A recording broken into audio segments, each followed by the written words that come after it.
Welcome to the NJ Criminal Podcast and part 3 in this series. And I guess I should have asked this question first. I mean, you already said that you felt that you were just looking for a boy that had gone missing. There was not, at least initially, the thought that he had been abducted. And when did that change? I'll tell you exactly when it changed. Chief Raymond Saunders, the first African-American chief in Cape May County law enforcement, at the end of the week, where they literally searched under every rock, weed, brush, everything, you could see he was frustrated. And in the news conference, he said, we're not looking at, if he were here, we would have found him by now. This is now a criminal investigation. During the week of the searches, Walt Oliver is interviewed, and he's asked about that. And towards the end of the week, he's starting to hint, we're starting to think maybe this could have been an abduction, because everything they're doing, they did a roadblock and an informational roadblock days later to see if anyone had seen Mark, and they had pictures of Mark and all that, and nothing was turning up. I could see it in their faces. It's almost like our senior administrators didn't want to believe that we had someone abducted from our neighborhood. But at the end of the week, they came to the realization, we searched everywhere, helicopter, dog, foot, everything, and we don't have this boy. No clothing floating in the bay, nothing. So what we have here is an abduction. The chief said it. And I'll tell you, during that first week as well, through interviews with family, like Maureen, her husband, other family members, a little bit of a picture starts to develop into the background of Mark's father.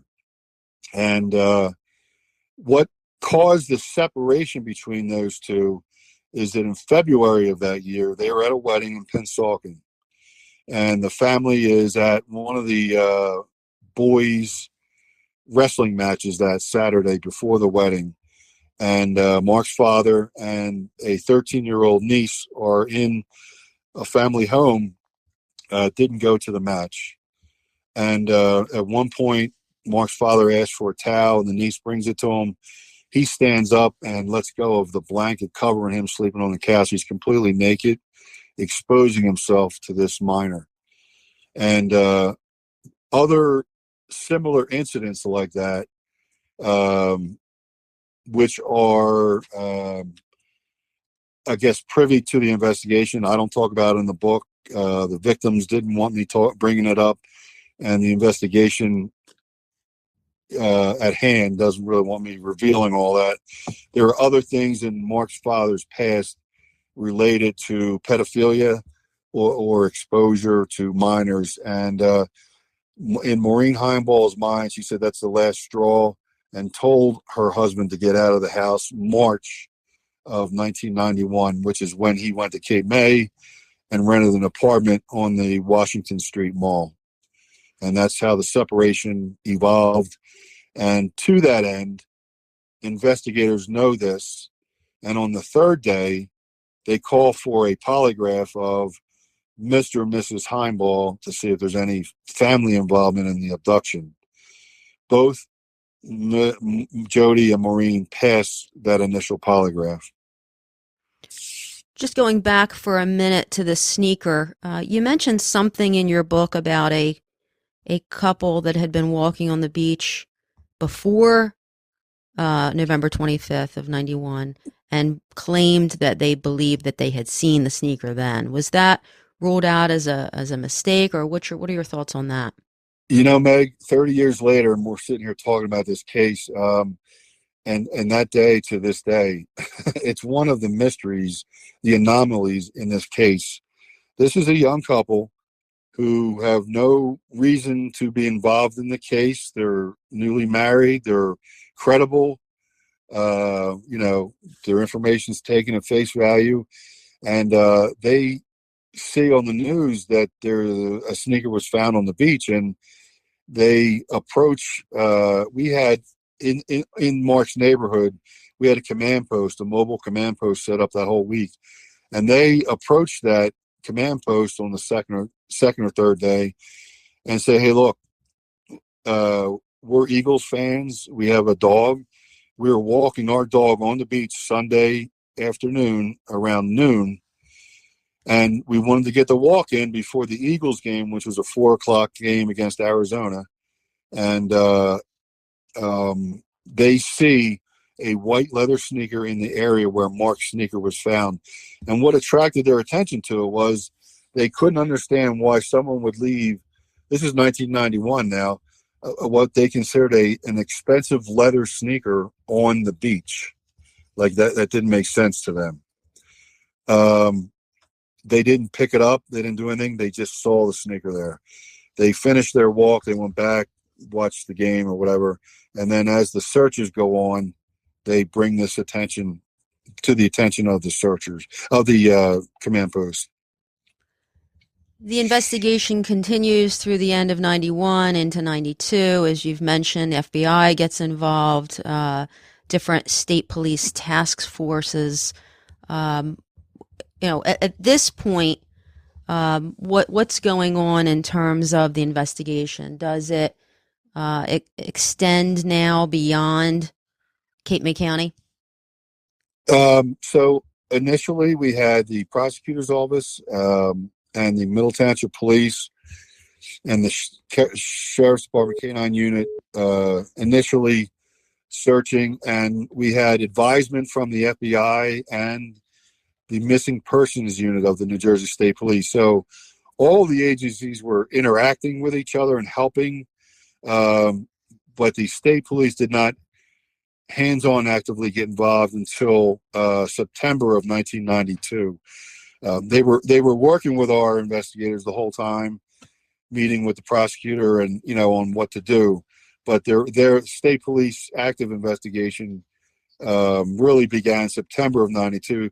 The FBI again that second week were in coordination and had been to the scene, but it was not a full-blown investigation, if you will, until really, and I'll tell you, December and you get into January of 92, in my opinion, there's panic at the administrative and investigative level of law enforcement because we cannot find this boy, and we don't have, it's suspect B, we just can't prove it. We're not at that point.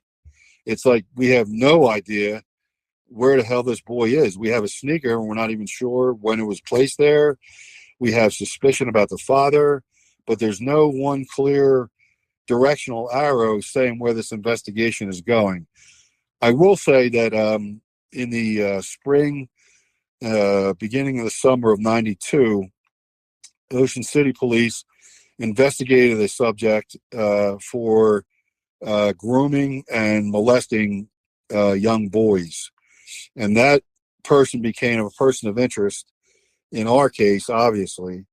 And it turns out that one of their victims was in the vehicle with this person a month before Mark disappeared, driving through Mark's neighborhood, scouting out potential other victims for this person. And they stop a group of kids just to BS with them. And Mark is wearing his boot cast, and the victim of that Ocean City case recognizes Mark and that boot. So we actually have this convicted child molester with a victim interacting with Mark Himebaugh a month before Mark disappears. That person became a major suspect throughout the summer of 1992. And they were eventually convicted of charges and spent time. This is their second conviction of molestation, and they go back to New Jersey prison and do, I believe, 7 years, and leave the state of New Jersey after they do their time. But I would say that person's on the table as a person of interest, but that their information, like a lot of other leads, only goes so far, and nothing gets us over the hump to get us in the realm of a strong, credible suspect at that time in 1992. September, state police join in. There's a big press conference, and starting on the anniversary, for 1 year anniversary date of Mark's disappearance, the New Jersey State Police begin this massive reinvestigation of the case. They canvass the neighborhoods, they meaning the task force, which involves the prosecutor's office, the FBI, the Middle Township Police, and the New Jersey State Police. The state police, Justin Dentino, the superintendent at the time, dedicated 6 troopers from his major crimes unit slash missing persons unit full time to investigate this case. That is unheard of. That dedication of resources, that just doesn't happen. So it had the eye of people all the way to the governor of New Jersey, which was Florio at the time. I guess common inference would be that Mark was, if he was abducted, was removed from Cape May County. At this point in time, I would imagine that that was what the belief was, just because, as you said, you couldn't find him. There was no trace of him. And so did there come a point in time when any additional leads outside of the New Jersey area developed? Yes. So the state police are getting this big reinvestigation underway in November.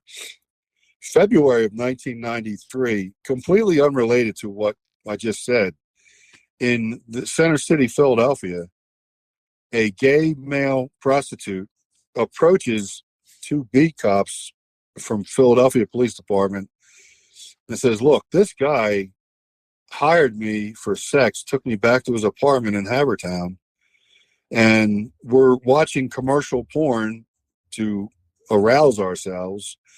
And I believe the prostitute got off, and now the John is going." He says, "Now it's time for me to get off."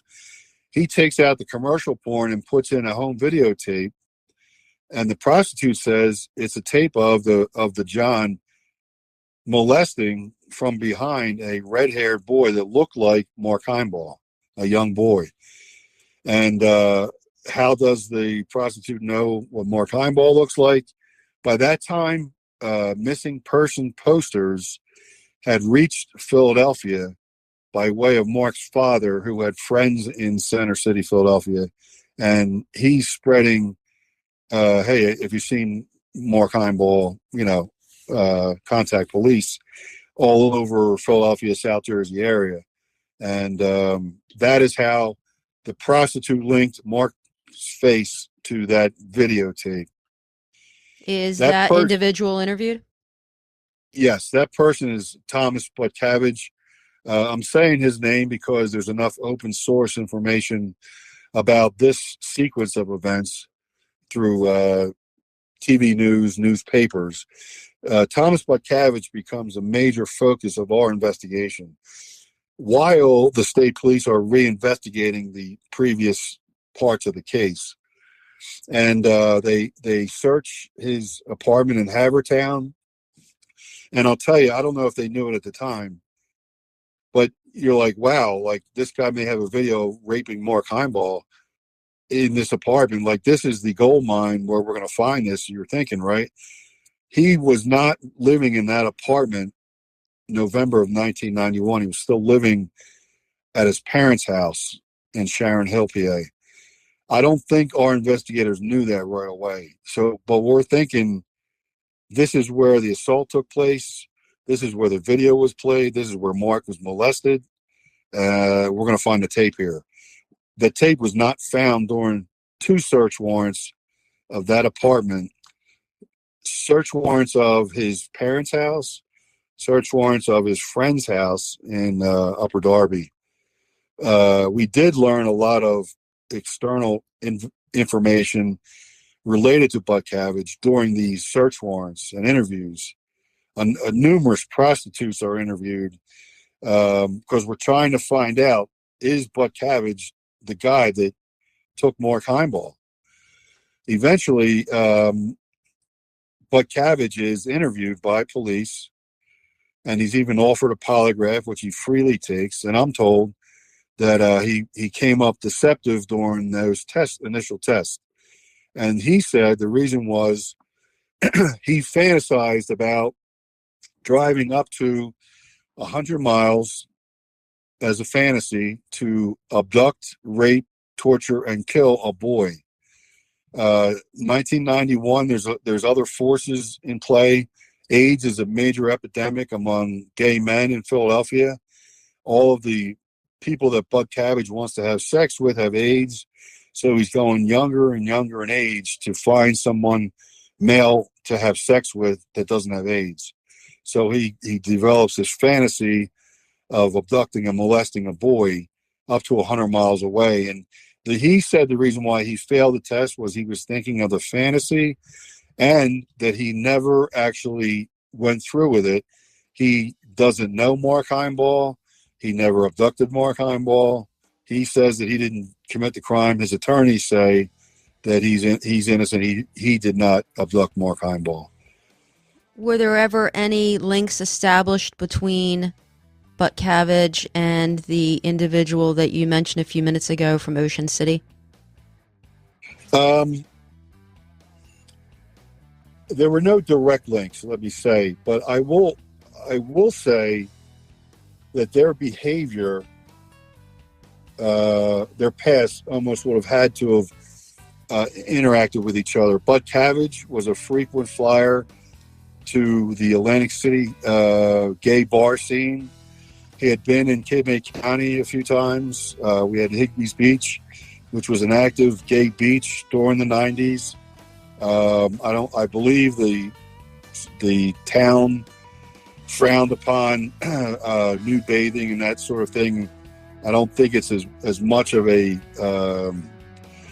gay community scene these days, but at that time in 1991 it was a place where if you remember, the gay community was always ostracized. Even in Philadelphia, they're not committing crimes, but they feel that law enforcement was heavy-handed on them because they saw being gay as more of a crime to society than a good. So Higbee Beach was a place for gay people to go and meet and congregate in privacy without being harassed, if you will. So it's a place that Butkavich frequented. I thought you were going to lead to this next part. There is a connection of Thomas Butkavich to Cape May County outside of what I just told you. He had a lover who lived in Upper Darby in an apartment, which is one of the ones searched. His roommate worked in the airline industry, but was from Cape May.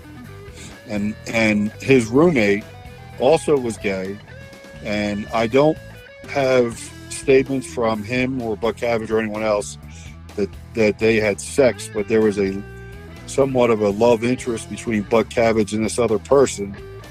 But nonetheless, that airline industry person, his father, was in the barbershop quartet and very close friends with Mark's father. Thank you for listening in. Stay tuned for the next part in this conversation. Don't forget to subscribe and like the show on iTunes, Spotify, and anywhere you listen.